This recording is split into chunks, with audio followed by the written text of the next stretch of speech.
Hello dear students, welcome to Proton the chemistry class. मेरा नाम है जय दैया और आज हम लोग बात करने वाले हैं कायरल सेंटर के बारे में। ऑप्टिकल आइसोमेरिज्म का ये सेकंड लेक्चर रहेगा।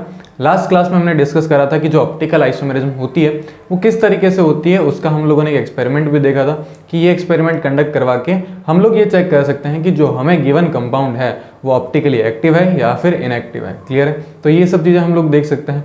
दूसरा, मैंने आपको बोला था कि अगर हमारे पास में प्रैक्टिकल नहीं हो, क्योंकि हम जब भी एग्जाम देंगे तो हमारे पास में थ्योरेटिकल मॉलिक्यूल आएगा, उस थ्योरेटिकल मॉलिक्यूल को हम कैसे आइडेंटिफाई करेंगे, उसके लिए मेथड्स क्या होते हैं कि हम कैसे चेक करेंगे कि गिवन कंपाउंड ऑप्टिकली एक्टिव है या फिर इनएक्टिव है। तो मैंने आपको बताया था कि कुछ मेथड्स होते हैं, उन मेथड्स को यूज करके हम लोग सिंपल तरीके से आइडेंटिफाई कर सकते हैं कि गिवन कंपाउंड ऑप्टिकली एक्टिव है या फिर इनएक्टिव है।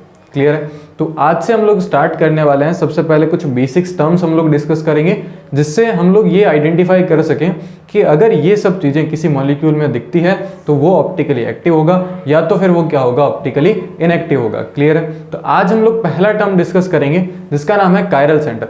देखो, कायरल सेंटर बहुत ही इंपॉर्टेंट टॉपिक होता है। बहुत सारे लोग क्या होता है, इसको ज़्यादा वेटेज देते नहीं, इस पर ज़्यादा हम लोग फोकस नहीं करते, तो उस वजह से आगे आने वाले जो टॉपिक्स होते हैं वो हमें समझ में नहीं आते हैं ऑप्टिकल आइसोमेरिज्म के। ठीक है? और जब तक आपको कायरल सेंटर आइडेंटिफाई करना नहीं आएगा तब तक आप ऑप्टिकल आइसोमर फाइंड आउट नहीं कर सकते।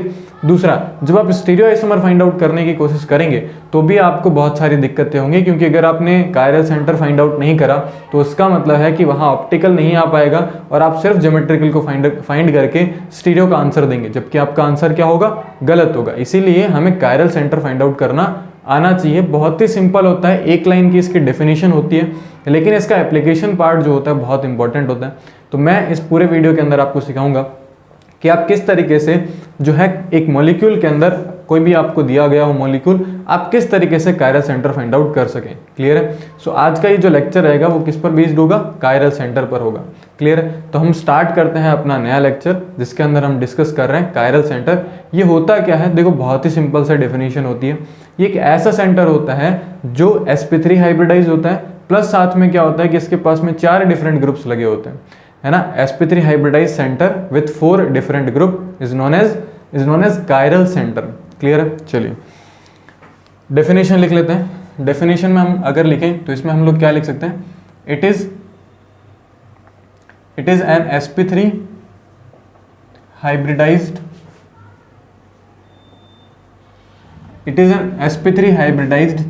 center with 4 different groups, यानी कि 4 डिफरेंट ग्रुप्स इसमें देखने को मिलेंगे। क्लियर है आपको? अब देखो, हम एग्जाम्पल देखते हैं। एग्जाम्पल में सबसे पहला हम लोग बेसिक एग्जाम्पल डिस्कस कर रहे हैं जिससे आपको क्लियरली पता चले, फिर हम लोग धीरे धीरे अच्छा एग्जाम्पल्स को डिस्कस करेंगे। देखो, हमारे पास में क्या लिखा हुआ है, ये एक मैंने कार्बन लिखा और ये कुछ इस तरीके से मैंने यहाँ पे एक फॉर्मूला बना दिया। ठीक है? और ये कुछ इस तरीके से लिख दिया। मान लो कि मैंने यहाँ A लिखा है, यहाँ मैंने B लिखा है, यहाँ मैंने C लिखा है, यहाँ मैंने D लिखा है। सही है? अब आप लोग देखो कि क्या ये कार्बन sp3 हाइब्रिडाइज्ड है, ये कार्बन sp3 हाइब्रिडाइज्ड है, ये हमने चेक कर लिया। ठीक है? ये कैसा है? ये एक sp3 हाइब्रिडाइज्ड सेंटर है। दूसरा देखो, क्या इसके पास में 4 डिफरेंट ग्रुप हैं। हर एक स्टेप को फॉलो करें, तभी आप लोग क्या है कि कंफ्यूज नहीं होंगे। आप एक भी स्टेप को मिस करेंगे तो स्टार्टिंग में आपको सारे स्टेप फॉलो करने हैं, उसी स्टेप को यूज करके आपको आंसर निकालने होते हैं। बीच में आप जल्दबाजी करेंगे तो फिर आप कंफ्यूज हो जाएंगे। ठीक है?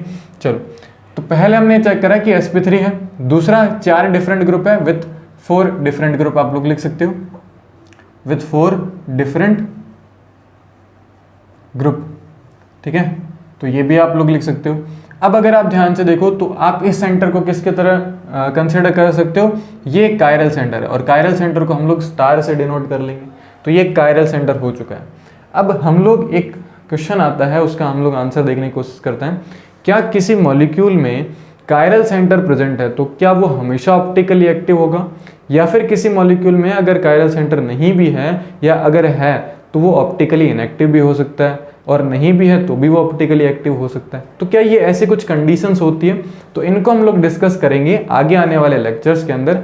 ठीक है? आप लोग इस क्वेश्चन को ध्यान रखना, ये बहुत इंपॉर्टेंट क्वेश्चन है। ये बहुत बार पूछ लिया जाता है स्टेटमेंट वाइज क्वेश्चन के अंदर, कि आपसे पूछा जाता है कि अगर एक मॉलिक्यूल में केवल एक ही कायरल सेंटर है, क्या वो हमेशा ऑप्टिकली एक्टिव होगा, या फिर वो इनएक्टिव भी हो सकता है, या फिर किसी मॉलिक्यूल के अंदर कायरल सेंटर प्रेजेंट नहीं है, क्या फिर भी कोई मॉलिक्यूल ऑप्टिकली एक्टिव हो सकता है, या फिर हम ये बोल सकते हैं कि क्या कायरल सेंटर का होना एक रिक्वायरमेंट कंडीशन है for compound to be optically active, ऐसा भी हमें पूछा जा सकता है। क्लियर है? तो ध्यान रखें आप लोग, ये सारे क्वेश्चन बहुत ही इंपॉर्टेंट क्वेश्चंस होते हैं, इन पर डिस्कशन हम लोग करेंगे नेक्स्ट क्लासेस के अंदर, जब भी हम लोग जो टॉपिक डिस्कस करेंगे, जब हम कायरलिटी को एक्सप्लेन कर लेंगे। ठीक है, अभी हमारा फोकस रहेगा, इसको लिख के रखें आप लोग इन क्वेश्चंस को। चलो एग्जाम्पल हम लोग सेकंड देखते हैं। एग्जाम्पल हमारे पास में सेकंड है, ध्यान से देखना आप लोग। मैंने मान लो कुछ इस तरीके से लिखा, ठीक है। अभी के लिए हम लोग थोड़े छोटे छोटे एग्जाम्पल्स बना रहे हैं ताकि आपका बेस जो है वो अच्छे से कवर हो जाए। मान लो मैंने यहाँ लिखा H, D, T और F, क्या बताओ ये कायरल सेंटर होगा? ये बिल्कुल कायरल सेंटर होगा। अब हम बार बार ये नहीं लिखेंगे, हम इसको स्टार से डिनोट कर लेते हैं, ठीक है। तो ये कायरल सेंटर है। एग्जाम्पल नंबर 3 की अगर मैं बात करूँ तो एग्जाम्पल नंबर 3 अपने पास में कुछ इस तरीके से, मैंने लिखा COOH और मैंने लिखा यहाँ पे NH2, यहाँ लिखा मैंने OH और यहाँ लिख दिया H। क्या ये कायरल सेंटर है? ये वाला जो सेंटर आपको दिख रहा है ये कायरल सेंटर है, क्योंकि यहाँ पे कार्बन प्रेजेंट होगा, ये बॉन्ड लाइन नोटेशन। इसी तरीके से एग्जाम्पल नंबर 4 की अगर मैं बात करूँ तो एग्जाम्पल नंबर 4 आपके पास में कुछ इस तरीके से, मान लो आपने NH2 लिखा है यहाँ पे, और यहाँ मान लो लिखा है आप लोगों ने OH, और यहाँ सपोज करो कि आपने Cl लिखा है, यहाँ आपने Cl लिखा है। क्या ये कायरल सेंटर होगा? तो ध्यान रखना ये कायरल सेंटर नहीं होगा, क्योंकि इस ग्रुप पर 2 सेम ग्रुप्स आ चुके हैं, या इस सेंटर पर 2 सेम ग्रुप आ चुके हैं, तो इसका मतलब ये कायरल सेंटर नहीं होगा। चलो और एग्जाम्पल्स हम लोग देखते हैं। एग्जाम्पल नंबर 5, एग्जाम्पल नंबर 5 है कुछ इस तरीके का। बताओ इसमें कितने कायरल सेंटर होंगे? तो बहुत ही सिंपल है, देखो इसमें एक भी कायरल सेंटर नहीं हो सकता। देखो ये नहीं हो सकता क्योंकि इस पर 2 हाइड्रोजन सेम आएंगे। टर्मिनल तो किसी भी केस में हो ही नहीं सकता, ठीक है। ये वाला भी नहीं हो सकता, क्यों? क्योंकि देखो इस वाले पर एक मिथाइल यहाँ से मिलेगा, एक मिथाइल यहाँ से मिलेगा, इसका मतलब ये कायरल सेंटर नहीं हो सकता। एग्जाम्पल नंबर 6 अगर हम लिखें, इसी में थोड़ा सा चेंज कर दें, सपोज करो कि मैं यहाँ Cl लिख दूँ, क्या इसमें कायरल सेंटर है? तो बिल्कुल इसमें एक कायरल सेंटर होगा, देखो ये वाला। अब ये कैसे होगा कायरल सेंटर, वो हम लोग देख लेते हैं। क्या ये सेंटर sp3 हाइब्रिडाइज्ड है? ये बिल्कुल sp3 हाइब्रिडाइज्ड है। प्लस देखो इधर इसके पास में मिथाइल जुड़ा हुआ है, इसके साथ में इथाइल जुड़ा हुआ है, नीचे की तरफ Cl जुड़ा होगा, और एक यहाँ पे क्या होगा? हाइड्रोजन। तो देखो एक सेंटर है हमारे पास जो कि sp3 हाइब्रिडाइज्ड है, प्लस साथ में अगर आप ध्यान से देखो तो इसके पास 4 ग्रुप्स हैं, तो इसके पास में कायरल सेंटर कितने हो गए? 1 कायरल सेंटर। इसी तरीके से एग्जाम्पल नंबर हम लोग बात करें 7 की, तो एग्जाम्पल नंबर हम लोग 7 इस तरीके से लिख सकते हैं। मान लो मैंने यहाँ Cl लिखा, मान लो मैंने यहाँ Cl लिखा, बताओ क्या यहाँ पे कायरल सेंटर आपको देखने को मिलेगा?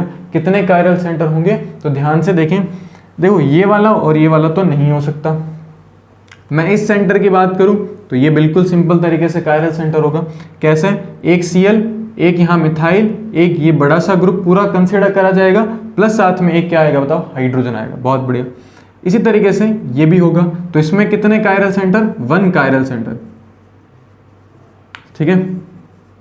और इसमें कितने कायरल सेंटर बताओ? 2 कायरल सेंटर। सही है, समझ में आ रहा है आपको? इसी तरीके से हम एग्जाम्पल नंबर 8 कंसीडर कर सकते हैं। एग्जाम्पल नंबर 8 हमारे पास में है कुछ इस तरीके से। बताओ क्या इसमें कोई कायरल सेंटर होगा? इसमें कोई कायरल सेंटर नहीं होगा, क्योंकि ध्यान से देखो अगर आप इस वाले सेंटर को कंसीडर करें तो इस वाले के साथ में इधर भी इथाइल आ रहा है, ये इथाइल है, इधर भी क्या आ रहा है? इथाइल आ रहा है, तो इथाइल इथाइल सेम हो चुके हैं, इसका मतलब यहाँ पे कोई कायरल सेंटर नहीं होगा। तो आप लोग क्या लिखेंगे बताओ? No chiral centre. समझ में आया कि नहीं आया? इसी तरीके से हम और एग्जांपल्स कंसीडर कर सकते हैं। सपोज करें कि मैंने यहाँ पे एग्जांपल नंबर 9 हम लोग इस तरीके से लिख सकते हैं, ठीक है। मैंने यहाँ कुछ इस तरीके से OH लिख दिया, और मान लो मैंने यहाँ पे COOH लिख दिया, और यहाँ अपने पास में डबल बॉन्ड है। बताओ यहाँ आपके पास, चलो एक और एग्जांपल हम इसी में डाल देते हैं। यहाँ मैंने लिख दिया वापस से OH, ठीक है। बताओ कितने कायरल सेंटर इसमें मौजूद है? तो बहुत ही सिंपल है, ये वाला तो टर्मिनल हो ही नहीं सकता, ये कायरल सेंटर है। अब मेरे हिसाब से आपको दिखने लग गया होगा, देखो एक COOH ग्रुप, एक मिथाइल ग्रुप, एक बड़ा सा ये ग्रुप, दूसरा क्या आएगा? लास्ट फोर्थ यानी हाइड्रोजन आएगा। क्या ये कायरल सेंटर हो सकता है? ये बिल्कुल सिंपल तरीके से कायरल सेंटर होगा। एक OH, इधर की साइड ये बड़ा ग्रुप, इधर की साइड ये बड़ा ग्रुप, प्लस साथ में एक क्या मिलेगा? हाइड्रोजन। क्या ये हो सकता है? ये नहीं हो सकता। क्यों? क्योंकि ये sp2 है। अगर ये sp3 होता तो ये बिल्कुल सिंपल तरीके से क्या बन सकता था? ये कायरल बन सकता था। क्लियर?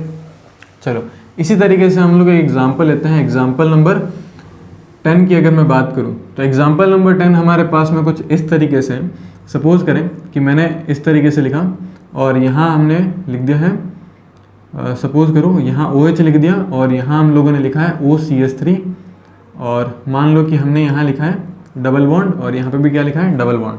बताओ इसमें कितने कायरल सेंटर है? तो बहुत ही सिंपल सा तरीका, देखो ये वाला कायरल सेंटर हो सकता है, ये वाला भी कायरल सेंटर हो सकता है। सही है, तो 2 कायरल सेंटर आ रहे हैं। एग्जाम्पल नंबर 11, अब हम लोग रिंग के अंदर जाते हैं। ठीक है, अब मान लो कि आपको कुछ ऐसा दिया गया और यहाँ आपके पास में है CH3 ग्रुप। आप चाहो तो लिख सकते हो, मैं मिथाइल लिख देता हूँ। ठीक है, यहाँ इस तरीके से आपको ग्रुप दिया गया। आपको ये आइडेंटिफाई करना है कि इसमें कायरल सेंटर होगा कि नहीं होगा। तो देखो बहुत ही सिंपल है, जिस भी सेंटर को आप कंसीडर कर रहे हैं उसके दोनों तरफ आप चक्कर लगा लें। अगर दोनों तरफ सेम एनवायरनमेंट मिल रहा है तो इसका मतलब वो कायरल सेंटर नहीं हो सकता। अगर दोनों तरफ अलग अलग एनवायरनमेंट मिल रहा है तो वो कायरल सेंटर होगा। सपोज आप इसको देखना चाहते हैं तो इस पर देखो, यहाँ CH2, यहाँ CH2, यहाँ आप लोग क्या बोलोगे? No chiral centre, no chiral centre. देखो आप इसको देखना चाहते हैं कि ये कायरल सेंटर होगा कि नहीं होगा, तो देखो इसके तरफ यहाँ देखो क्या मिलेगा? CH2, इसके इस साइड क्या मिलेगा? CH2, ये भी CH2, ये भी CH2, दोनों क्या आ रहे हैं? इक्वल आ रहे हैं, दोनों सेम आ रहे हैं। जब दोनों सेम आएंगे तो यहाँ पे कोई भी कायरल सेंटर नहीं होगा। इसी तरीके से एग्जाम्पल नंबर 12 की अगर मैं बात करूँ तो मान लो कि 12 एग्जाम्पल कुछ इस तरीके से लिखा हुआ है। मैंने यहाँ CH3 लिख दिया, मैंने यहाँ CH3 लिख दिया। सही है, अब आपसे पूछा गया कि कितने कायरल सेंटर इसमें मिलेंगे, तो बहुत ही सिंपल सा तरीका है। देखो इस वाले सेंटर को वापस से देखो, इस वाले सेंटर को जब आप देखेंगे इधर आओगे तो क्या मिलेगा? CH2, और इधर जाएंगे तो क्या मिलेगा? CH2 के साथ, यानी CH के साथ में कौन मिलेगा? CH3। क्या दोनों अलग अलग सिस्टम है? इसका मतलब ये सेंटर क्या होगा? Chiral centre. ये सेंटर भी क्या होगा? Chiral centre. टोटल कितने सेंटर?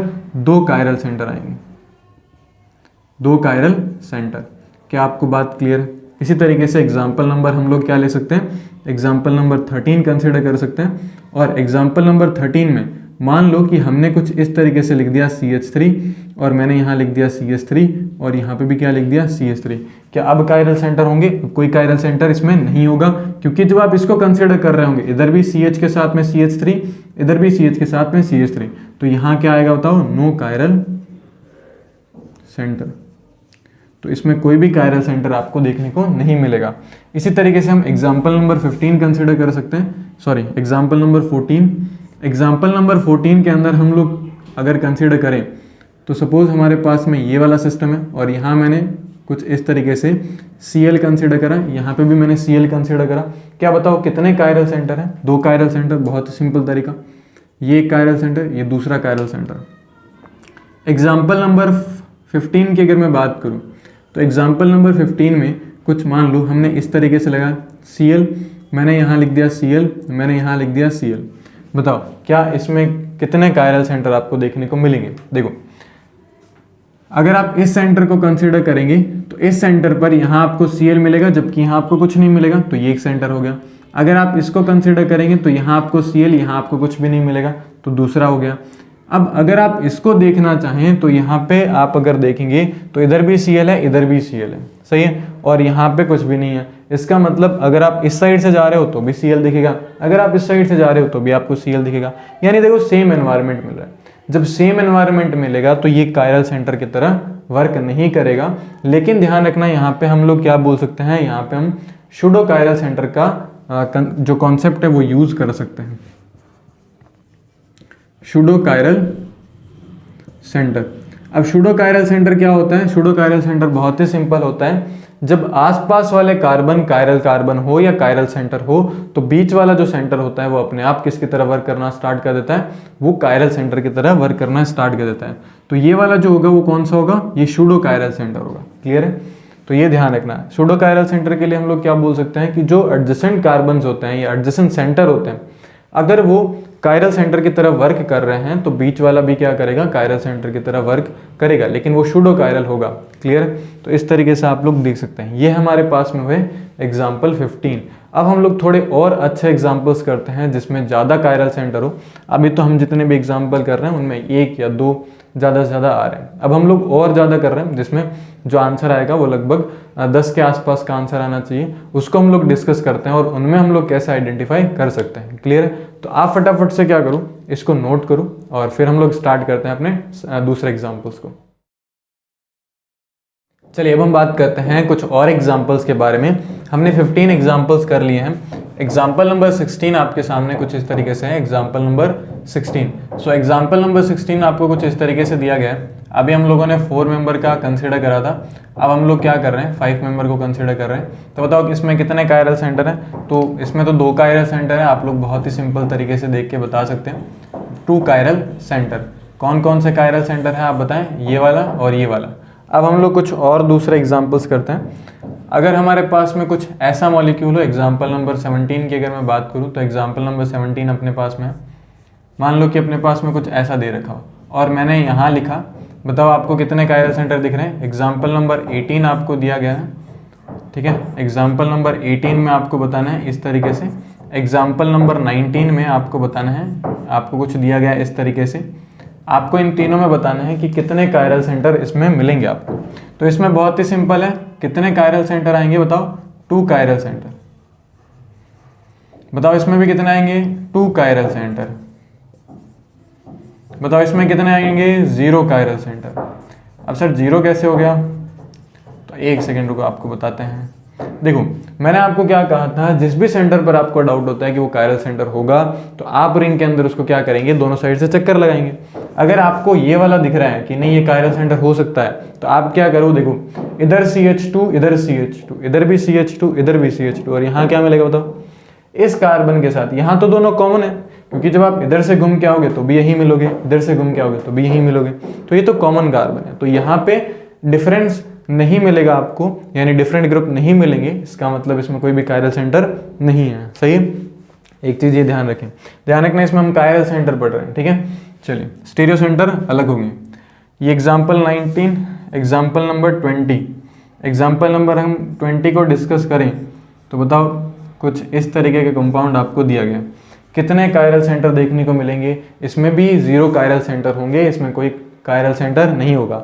बताओ इसका नाम क्या होगा? ज्योमेट्रिकल आइसोमेरिज्म में हमने पढ़ा था इसको, इसका नाम क्या होता है? सोच के बताएं आप लोग, जल्दी से लिखें आप लोग इसका नाम। इसका नाम होता है डेकालीन, ठीक है। इसमें भी आप लोग क्या बोलोगे बताओ? 0 कायरल सेंटर। चलो एग्जाम्पल नंबर 21। बहुत सारे एग्जाम्पल्स हम लोग प्रैक्टिस करेंगे। एग्जाम्पल नंबर, ताकि आपको सब केसेस पता चले ना, उसका कारण यही है।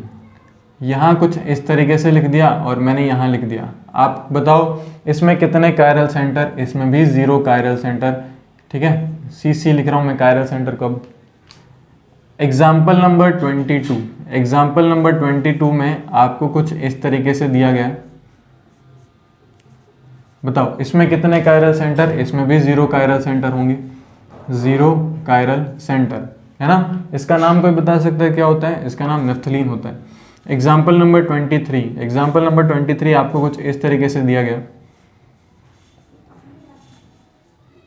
यहाँ आपको मिथाइल दिया गया है। अब बहुत ही सिंपल है, आपको पता करना है कि इसमें कितने कायरल सेंटर आपको देखने को मिलेंगे। तो देखो ध्यान से कैसे पता करना है। ये वाला सेंटर तो कायरल सेंटर होगा ही होगा, ये क्लियर है। दूसरा देखो, इसको ध्यान से देखो, ये भी क्या होगा? कायरल सेंटर होगा। कैसे होगा? सुनना ध्यान से। आपने जब इसको पॉइंट आउट करा तो आप देखो यहाँ आपको CH2 मिलेगा, यहाँ आपको CH के साथ में CH3 मिलेगा, डिफरेंट हो गया। अब ये वाला भी कायरल सेंटर होगा। कैसे होगा? यही दिक्कत आनी स्टार्ट होती है। देखो ध्यान से, यहाँ क्या मिला आपको? CH2, यहाँ क्या मिला? CH2, यहाँ बताओ CH2, CH2, CH2, CH2, और यहाँ क्या मिला? CH2, और यहाँ क्या मिला? CH3, ठीक है। इसका मतलब ये भी कायरल सेंटर होगा। तो इसमें कितने कायरल सेंटर आएंगे? 3 कायरल सेंटर आएंगे, ठीक है। 3 कायरल कार्बन भी आप लोग इसको लिख सकते हो। एग्जाम्पल नंबर 24, एग्जाम्पल नंबर 24 आपके पास में कुछ इस तरीके से,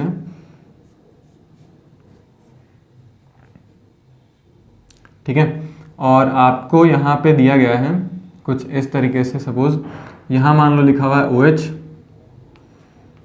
या चलो इसको हटा देते हैं और कोई दूसरा एग्जांपल हम लोग कंसिडर करते हैं। पहले हम लोग अभी हेटेरो को कंसिडर नहीं करते, हम ये वाला एग्जांपल कंसिडर कर लेते हैं। बताओ इसमें कितने कायरल सेंटर होने चाहिए आपके अकॉर्डिंग? आप देखना ध्यान से आप लोग, ये वाला तो सेंटर होगा, ये वाला भी सेंटर होगा, ये वाला सेंटर मिलेगा आपको, ये वाला सेंटर मिलेगा आपको। चेक कर लेते हैं किस तरीके से। देखो ध्यान से, अगर आप इस वाले सेंटर को कंसीडर करोगे तो इस वाले सेंटर से यहाँ आपको CH मिलेगा, यहाँ आपको क्या मिलेगा CH2, दोनों डिफरेंट है, इसका मतलब ये होगा, इसमें भी यही होगा, इसमें भी यही होगा, इसमें भी यही होगा। सही है क्या? ये वाले अब की बार नहीं होंगे। क्यों नहीं होंगे? क्योंकि देखो इधर जाओगे तो इस कार्बन पर CH3, इधर जाओगे तो इस कार्बन पर CH3, इधर जाओगे तो इस कार्बन पर CH3, इधर जाओगे तो इस कार्बन पर CH3, यानी कि कुल मिला के इसमें कितने कायरल सेंटर आने चाहिए? 4 कायरल सेंटर आएंगे। समझ में आया कि नहीं आया? चलो इसी एग्जाम्पल को और अच्छा बनाया जाए।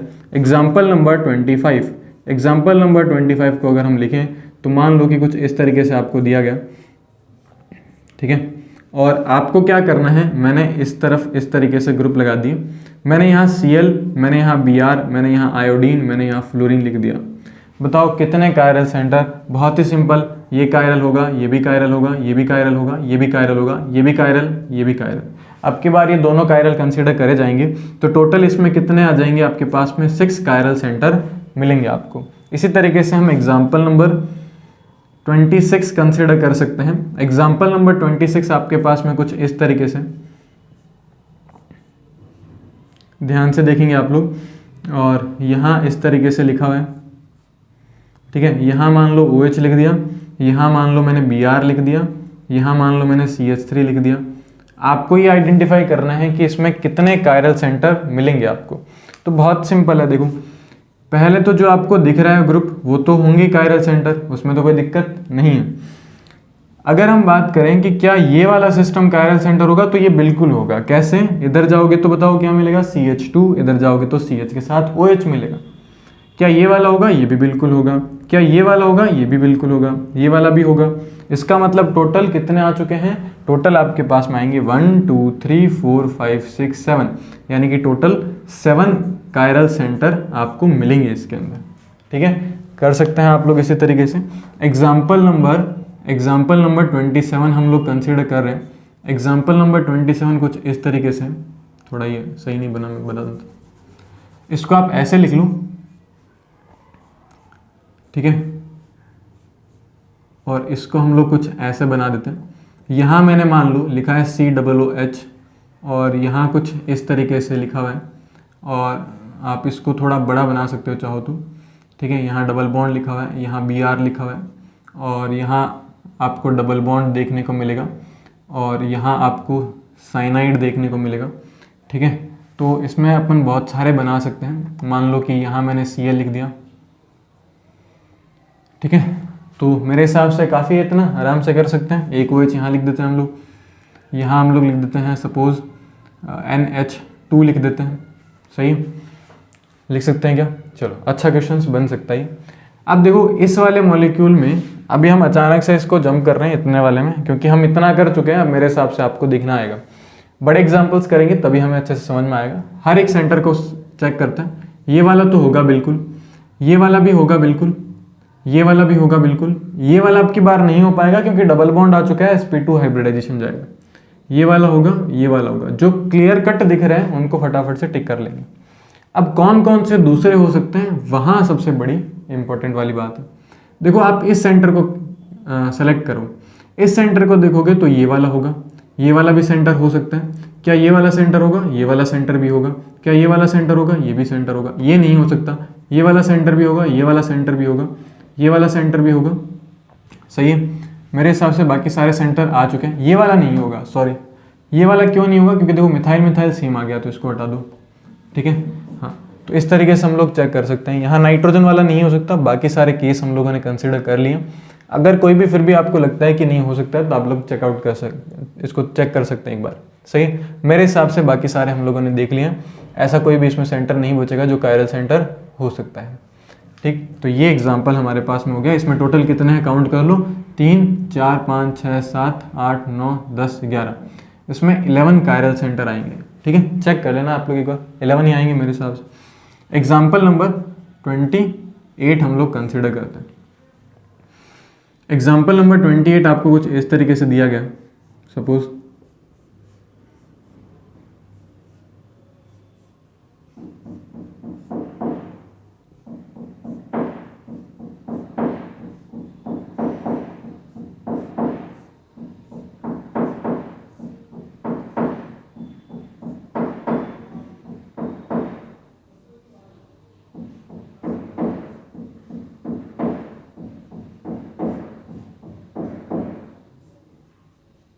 देखो, मैं ट्राई कर रहा हूँ थोड़ा अच्छा एग्जाम्पल बनाने का, जो कि एक बड़ा एग्जाम्पल भी हो सकता है।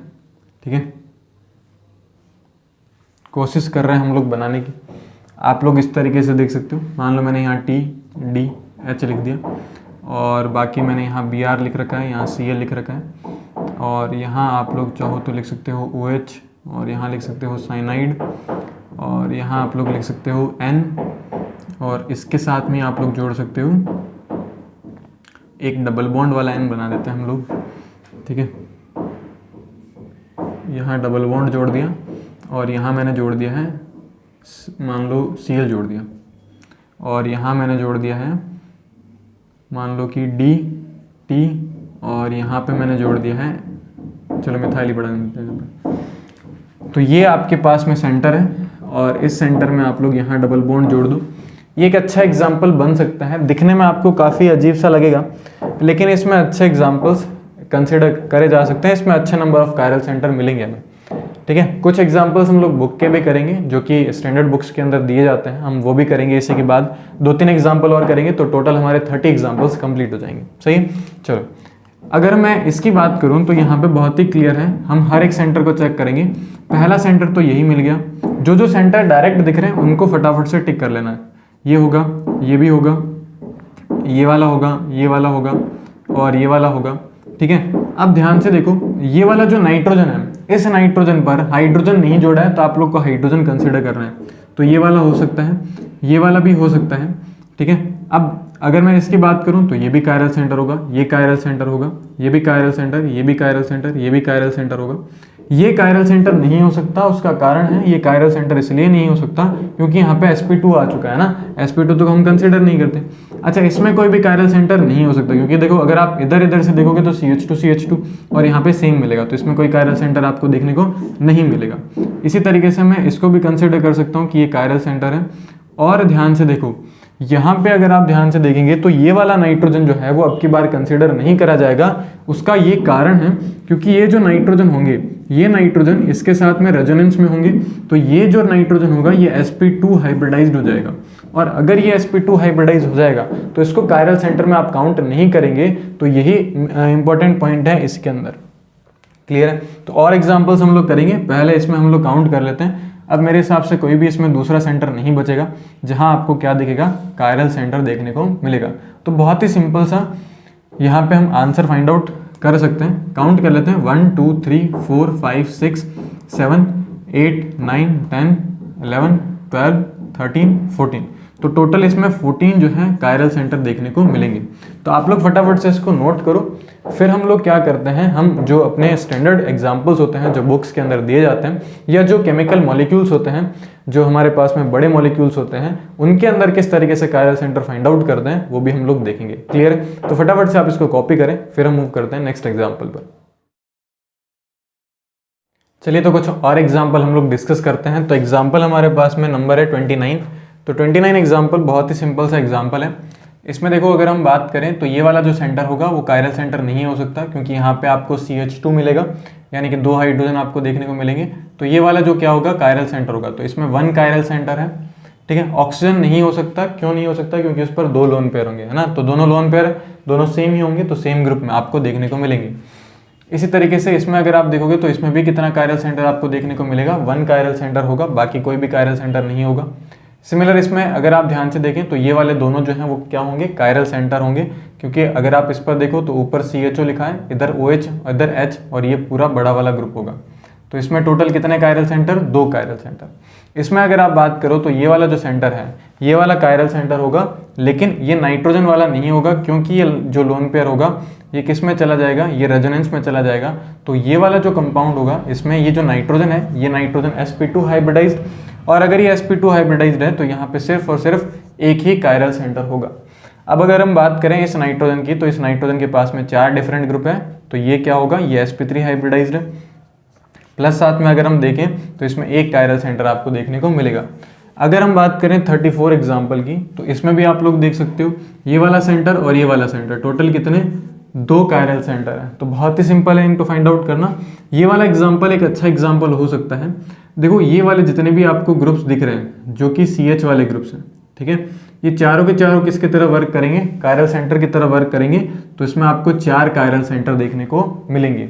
अगर हम इस मॉलिक्यूल की बात करें तो देखो ये कायरल सेंटर, ये कायरल सेंटर, ये भी कायरल सेंटर, ठीक है। तो टोटल कितने कायरल सेंटर हैं, 3 कायरल सेंटर। तो बहुत सिंपल। अब आपको 37 एग्जाम्पल है, ये भी एक अच्छा एग्जाम्पल है। देखो यहाँ आपको आर्सेनिक दिया हुआ है, आर्सेनिक के पास में एक लोन पेयर बचेगा, और अगर आप इसका हाइब्रिडाइजेशन फाइंड आउट करेंगे तो ये हाइब्रिडाइजेशन sp3 आएगा, ठीक है। तो हम इस लोन पेयर को भी क्या करते हैं, ग्रुप की तरह कंसिडर करते हैं जैसा नाइट्रोजन में करते हैं। तो इसमें कितना कायरल सेंटर आएगा, 1 कायरल सेंटर आएगा। कौन सा, आर्सेनिक वाला। 38 एग्जाम्पल भी एक अच्छा एग्जाम्पल है, जल्दबाजी में हम इसको गलत कर देते हैं। क्या ध्यान में रखना है, सल्फर का हाइब्रिडाइजेशन निकालोगे तो यहाँ क्या आएगा, यहाँ sp3 हाइब्रिडाइजेशन आएगा, सही है। हाइब्रिडाइजेशन मेरे हिसाब से आपको निकालना आता ही होगा कि हम लोग क्या करते हैं, नंबर ऑफ अपने पास में sigma bond plus lone pair जो इसके पास में बचता है। देखो नंबर ऑफ सिग्मा बॉन्ड इसके पास 3 है, एक लोन पेयर बचेगा तो टोटल होगा 4, और 4 का जो हाइब्रिडाइजेशन आता है वो sp3 आता है। तो इसके अंदर भी एक कायरल सेंटर देखने को मिलेगा। अब आपको 39 और 40 एग्जाम्पल सॉल्व करना है। बहुत ही सिंपल सा एग्जाम्पल है ये, आपको दिखने में बड़ी स्ट्रक्चर दिख रही होगी, बहुत सिंपल तरीके से हम सॉल्व करेंगे। देखो यहाँ आपको कोई कायरल सेंटर नहीं मिलेगा, तो अगर मैं यहाँ बात करूँ तो एक कायरल सेंटर ये हो सकता है, एक कायरल सेंटर ये हो सकता है, एक कायरल सेंटर ये हो सकता है, एक कायरल सेंटर ये हो सकता है। इसके अलावा कोई भी इसमें कायरल सेंटर नहीं है, तो टोटल इसमें कितने कायरल सेंटर आए, 4। एग्जाम्पल नंबर 40 को अगर मैं डिस्कस करूँ तो पहला कायरल सेंटर तो हमें यही दिख गया, दूसरा यहाँ नहीं हो सकता, क्यों, क्योंकि ये डबल बॉन्ड आ चुका है, डबल बॉन्ड की वजह से ये sp2 हो चुका होगा। यहाँ पे भी आपको मिल सकता है एक आपको यहाँ मिलेगा, एक आपको यहाँ मिलेगा। ये कुछ इस तरीके से आप कायरल सेंटर जो है वो फाइंड आउट कर सकते हैं। तो टोटल कितना फाइंड कर लेते हैं हम लोग, 1 2 3 4 5 6 7 8, ज़्यादा हो गया, 1 2 3 4 5 6 7 8 और 9। इसमें हम देखते हैं कि कौन सा हमने गलत लिखा है, जो कायरल सेंटर नहीं हो सकता, ठीक है। तो इसके अंदर हम लोगों ने टोटल, सॉरी ये नहीं हो सकता, ये हमने गलत लिख दिया, क्योंकि देखो यहाँ पे तो CH3 है, यहाँ पे भी क्या है, CH3 है, सही है। तो टोटल इसमें कितने आएंगे आपके पास, 8 कायरल सेंटर आएंगे। तो ये चीज़ आप लोग ध्यान रखेंगे, तो बहुत सिंपल तरीके से आप लोग क्या कर सकते हो, कायरल सेंटर फाइंड आउट कर सकते हो। डिफिकल्ट पोर्शन नहीं होता है, बस आपको प्रैक्टिस करनी है और सिंपल तरीके से आप क्या कर सकते हो, कायरल सेंटर फाइंड आउट कर सकते हो। तो यहाँ तक हम लोग कायरल सेंटर को कंप्लीट करते हैं। नेक्स्ट लेक्चर में हम लोग डिस्कस करेंगे सिमेट्री के बारे में, कि सिमेट्री हम किस तरीके से फाइंड आउट करते हैं, plane of symmetry, centre of symmetry और एक्सिस ऑफ सिमेट्री, ये सब सिमेट्री को हम डिस्कस करेंगे। फिर हम लोग डिस्कस करेंगे कायरलिटी को, कि कायरलिटी क्या होती है, और फिर सबको कंबाइन करके हम एग्जाम्पल्स करेंगे। क्लियर है। सो आई होप आपको ये लेक्चर पूरा का पूरा कंप्लीटली समझ में आया होगा। इससे रिलेटेड अगर आपको कोई भी डाउट रहता है तो आप नीचे कमेंट बॉक्स में कमेंट कर सकते हो, एंड मिलते हैं नेक्स्ट वीडियो के अंदर। तब तक के लिए गुड बाय।